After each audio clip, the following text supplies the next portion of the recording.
la evidencia de este último año entre el 13 de junio de 2025 y el 13 de junio de 2026 nos indica que justo cuando están a unas horas de firmar un acuerdo, una tregua, un cese el fuego, algo que les acerque a la paz, Israel suele sabotearlo. Estados Unidos, lejos de castigar a Israel por sabotear los acuerdos, termina secundándolo o incluso utilizándolo para golpear con más fuerza a Irán. La evidencia, sin especulaciones, señala que los iraníes tendrían que ser muy precavidos, tendrían que estar prácticamente prevenidos para cualquier ataque, para cualquier detalle de explosividad, porque cuando más anuncian que se acerca la paz, cuando más cerca se está de la paz, es cuando detonan las hostilidades. Y en ese contexto, cuando hay buques, entre buques mercantes de falsa bandera y también buques de guerra merodeando, en este caso el estrecho de Hormuz, con una autoridad iraní advirtiendo que a pesar de que les hayan dañado algunos radares con los ataques de la segunda semana de junio de 2026, tienen todavía la capacidad para controlar el estrecho de Hormuz. Y en ese contexto empezaron a llover los drones precisamente contra embarcaciones que no necesariamente han atendido las indicaciones por parte de la autoridad naval iraní, y la autoridad naval iraní hace lo que mejor sabe hacer, que es, primero, disparos de aviso, órdenes de entender, comandos, y posteriormente ataque directo en caso de que sus instrucciones sean ignoradas por una cuestión de soberanía. De esto hablamos precisamente este 13 de junio de 2026, evaluando lo que ha sido el contexto estructural, pero también la coyuntura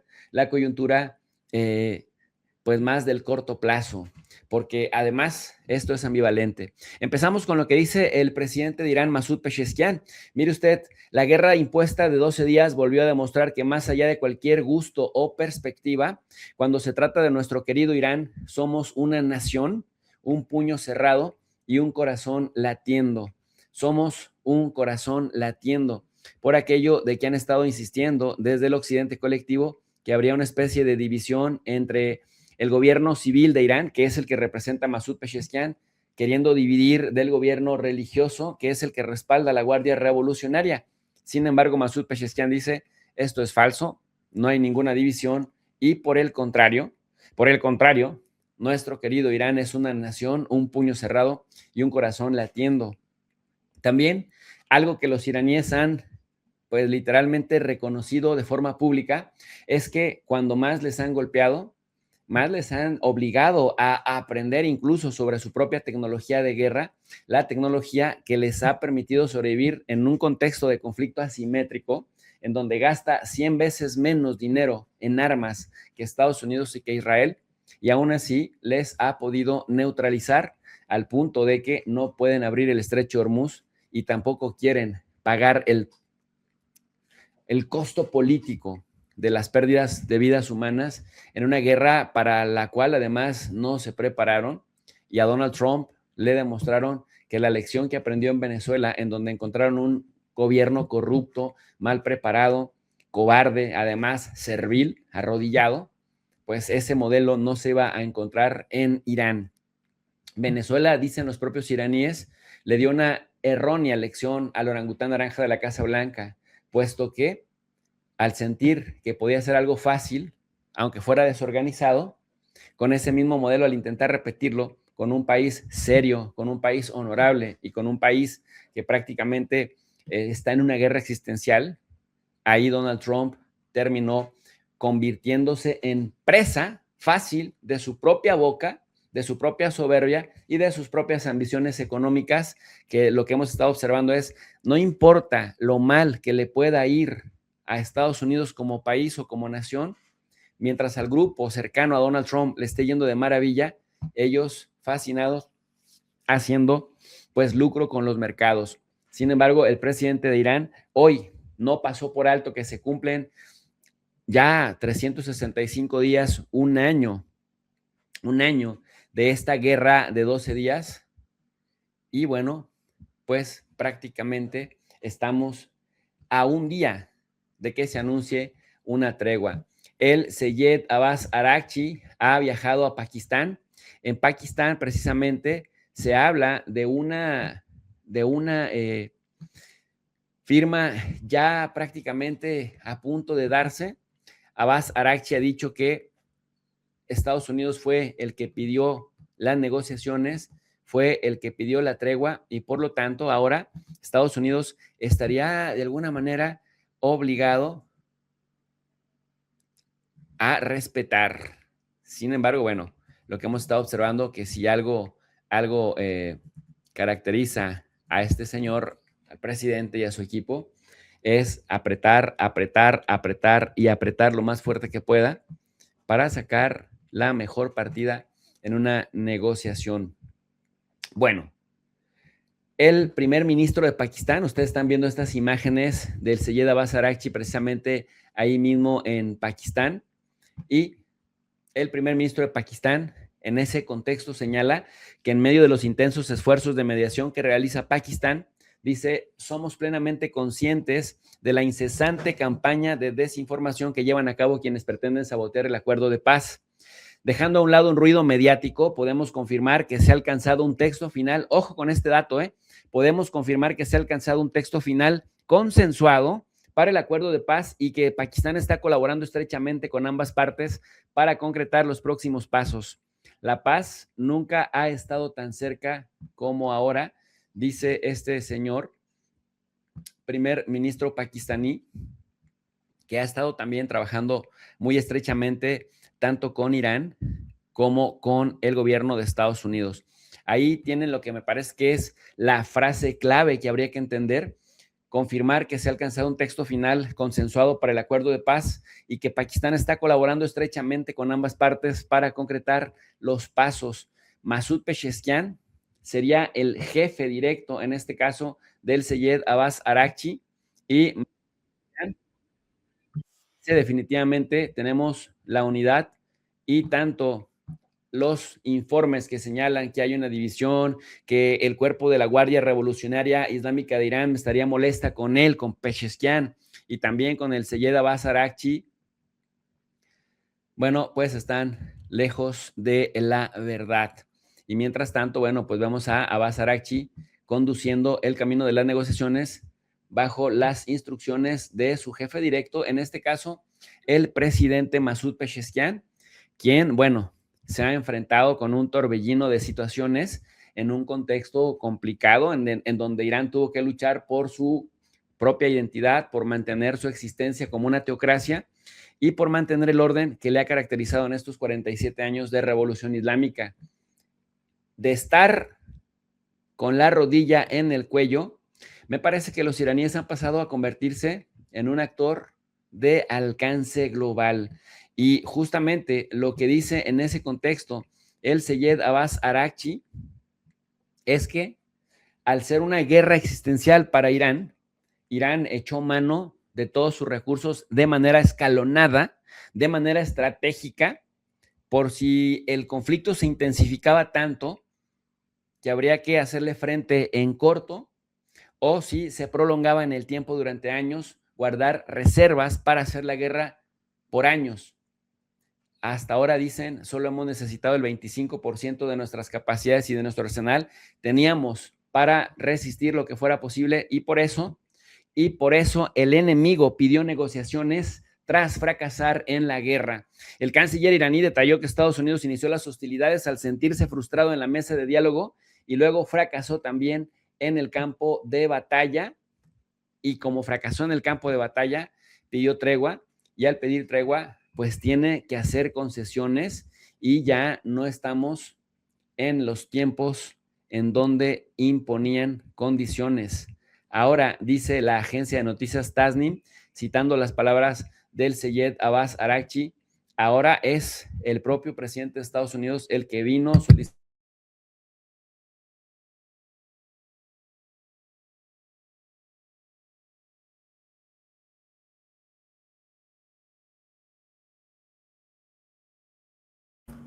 Ya ven, uno se emociona al calor de la explicación.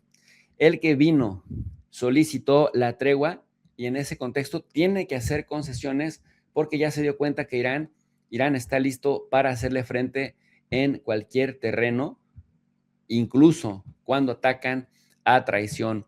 Los iraníes están jugando bastante con este simbolismo. Si ustedes se fijan, mujeres de la vida ordinaria en Irán, que de pronto también estuvieron dispuestas al martirio, al sacrificio, que de pronto también agarraron las armas cuando Trump anunciaba, cuando Trump daba a entender que podría haber una incursión terrestre, las mujeres iraníes también cogieron las armas. Y bueno, este simbolismo, imagínense ustedes, se registraron 36 millones de personas para la defensa de Irán. Es un país en otra circunstancia entero, ¿no? 36 millones de personas que se alistaron. Y bueno, esta simbología es muy interesante. Es un muro en Teherán. Van pasando algunas mujeres caminando. Ves los aviones o más bien los drones Shahed iraníes colapsando la bandera de Israel. Esta es la simbología detrás de esta imagen que, bueno, pues prácticamente dicen, nos tienen hoy agarrados, prácticamente negociando. El periodista israelí en Estados Unidos, Barak Ravid, dice lo siguiente: el ministro de Exteriores de Pakistán, en conversación con el ministro de Exteriores saudí, afirma que prácticamente ya todo está listo para que se firme la paz. Déjeme, le comparto directamente lo que ha publicado el Ministerio de Asuntos Exteriores de Pakistán. El viceprimer ministro de Asuntos Exteriores, senador Mohammad Ishaq Dar, sostuvo hoy una conversación telefónica con el ministro de Asuntos Exteriores del Reino de Arabia, el príncipe Faisal bin Farhan. Dieron la bienvenida a las negociaciones entre Estados Unidos e Irán en su etapa final, con la ceremonia de firma electrónica programada para mañana, y expresaron la esperanza de que este importante desarrollo contribuya a una paz y estabilidad duraderas en la región. El ministro de Asuntos Exteriores saudí apreció los esfuerzos consistentes y sostenidos de Pakistán en apoyo a la mediación y al diálogo a lo largo del proceso. Ambas partes también discutieron la próxima reunión de los ministros de Asuntos Exteriores de 4 regiones, programada para celebrarse en Egipto más adelante este mes. Y es que se habla de que en el marco de negociaciones del G7, Donald Trump hablará con los ministros de Arabia, de Qatar, de Emiratos Árabes Unidos y de Egipto, pero no Benjamín Netanyahu. Nuevamente decimos, Israel es más una carga para Estados Unidos que una ayuda estratégica. Y en ese contexto, pues, son cada vez más los personajes y los medios de comunicación que afirman que ya está todo listo y ya está todo preparado para la firma de una tregua en donde Trump habría aceptado, y ya quedó por escrito, hacer concesiones siquiera para que apenas empiezan a negociar con seriedad. The Iranian Letter, la carta iraní, dice que el The New York Times informó que altos funcionarios militares iraníes, junto con el líder supremo Ali, en este caso Mojtaba Khamenei, revisaron el borrador final del memorándum de entendimiento y, según se informa, están conformes con su contenido. Si es exacto el informe, sugeriría que el acuerdo propuesto ha superado a algunos de los tomadores de decisiones más importantes dentro del establishment político y de seguridad de Irán. Esto significa que habrían dado su aval. Dice también el ex director de Human Rights Watch, Kenneth Roth, que Irán afirma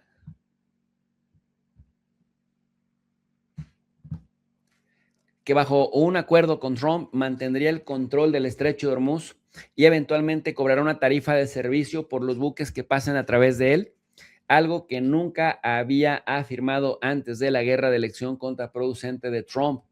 Dicho de otra manera, Trump se tendrá que tragar una fuerte humillación en caso de que se confirme, en caso de que se compruebe que esto que ha publicado el gobierno de Irán sea cierto.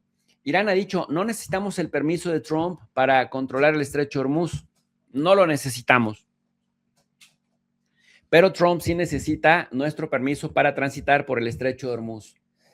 Sin embargo, qué mejor que Trump acuerde que en adelante ya no se volverá al statu quo previo a la guerra, de tal suerte que hasta este momento, si el ambivalente y cambiante Donald Trump no decide otra cosa y no bombardea en las próximas 24 horas, porque esto es lo que hemos aprendido, es la lección que nos han dado durante este último año, de 13 de junio de 2025 al 13 de junio de 2026, que cuando más cerca están de la paz, cuando más la anuncian, es cuando nuevamente vienen los bombazos por parte de Estados Unidos, y generalmente ellos utilizan el eufemismo ataque sorpresa, operación cicatriz, lluvia de fuego, uvas de la ira.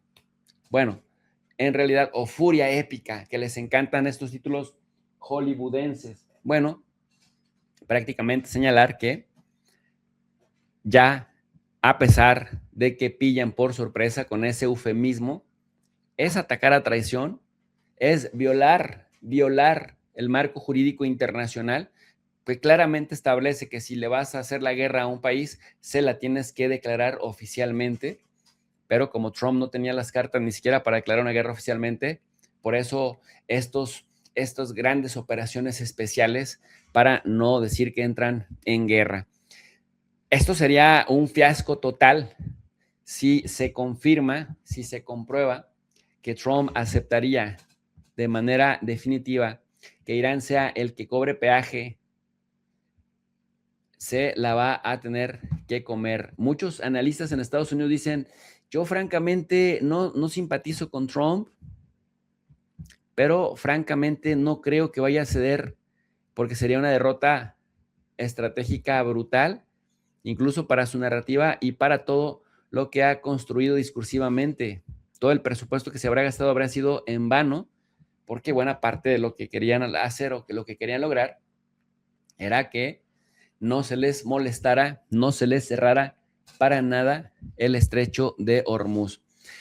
Bueno, y en ese contexto dice el analista Brett Erickson, creo que tendrías que ser o bien increíblemente ingenuo o excepcionalmente deshonesto para creer que Estados Unidos no entregará palés de dinero en efectivo a Irán para poner fin a este conflicto.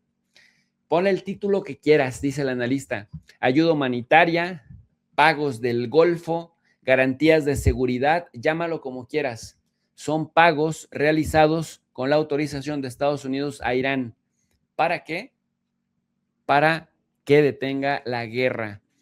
Y esto me recuerda mucho lo que yo les platicaba en alguna otra sesión.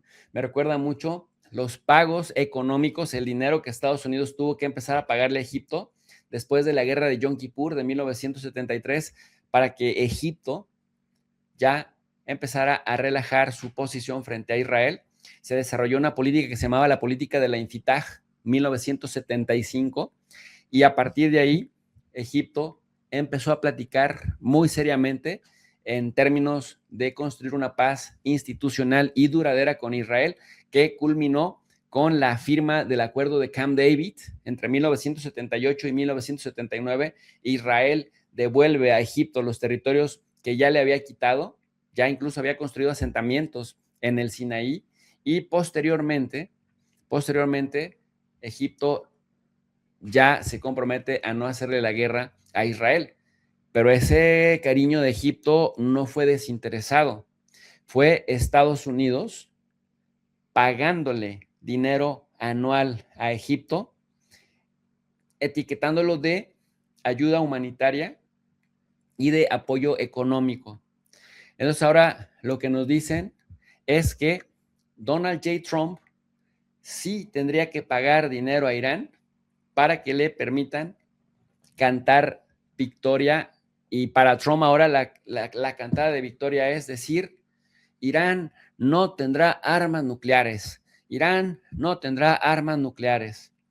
Pero, como nos dice por aquí Griselda Natera, el estrecho de Hormuz estaba abierto antes de la guerra.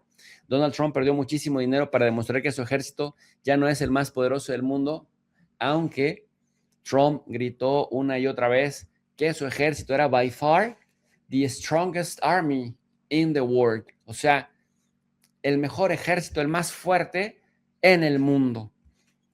Sin embargo, lo que dice Griselda me parece correcto. Al final lo que está demostrando es que si no están dispuestos a pagar el precio de un error, Bueno, si no vas a asumir el costo de lo que eso implique,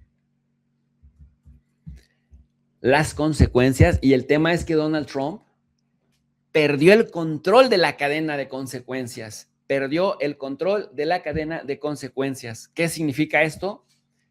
Que aventó en la cima de una montaña nevada, aventó una piedra o una bala y luego ya no pudo controlar el efecto boomerang.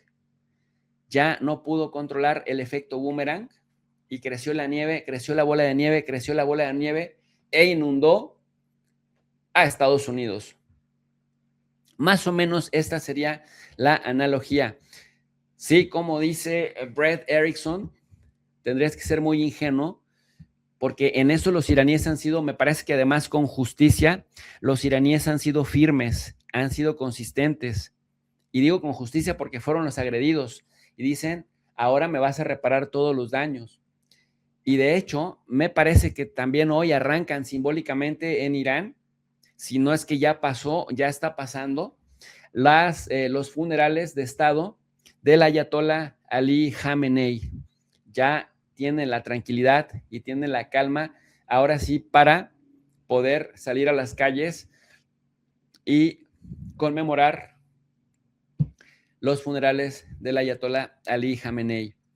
En ese contexto, pues, Irán dice, me causaste muchos daños, me causaste mucho quebrantamiento, me causaste muchos traumas, me quitas las sanciones, me dejas vender mi petróleo tranquilamente, yo te voy a seguir cobrando peajes en Hormuz, porque yo fui el agredido, me tienes que dar 300 mil millones de dólares en reparación de daños y me tienes que liberar, descongelar mi propio dinero, que es lo que hasta este momento le ha estado generando problemas económicos a Irán. Así que de todas, las reclamaciones son justas, incluso al marco y al amparo del derecho internacional. Por eso esto que dice Brett Erickson tiene mucho sentido. Hay que ser increíblemente ingenuo o deshonesto para creer que Estados Unidos no entregará bolsas de dinero, o sea, cantidades enormes de dinero en efectivo a Irán para poner fin a este conflicto si Donald Trump no quiere que la cosa se le descomponga nuevamente, porque no se nos olvide que el tiempo corre en contra suya. Ahora, vuelvo al tema que habíamos platicado recientemente. Siguen saliendo noticias y cada vez son más las fuentes que sostienen que esto que ven en color negro por aquí y por acá se trata de Irán minando, sellando, cerrando, asegurando.